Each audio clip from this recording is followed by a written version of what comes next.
So here's something I think a lot of athletes do, and I know I've done, that can really cause a lot of problems. I was just going over this with one of my athletes that's trying to go pro in golf, and I've seen it with hockey players alike.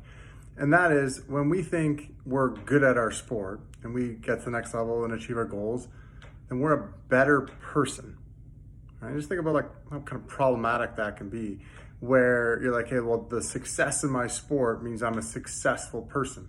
It's like you could be the best golfer, the best hockey player, the best in whatever your sport is. It doesn't make you a better person than others. When we get caught up into like, hey, this person's a better person than others, that's putting a lot of weight. Not only the problem of your identity as a person's attached to your sport, but also this nuance of some people are better than other people. There's a place for that. There's some bad people for sure. But generally, it's like, oh, you're doing this in your sport and somebody else is not quite there, or somebody in their career is at this.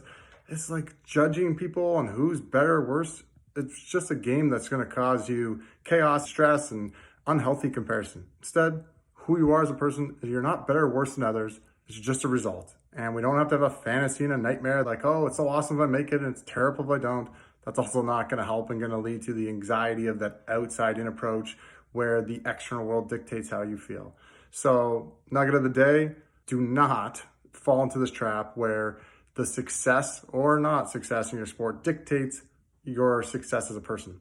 Just live your life, focus on who you want to be, enjoy the experience, and don't get caught up in like the result in your career or your sport dictates your worth as a person. Hope you find that helpful. Reach out with any questions.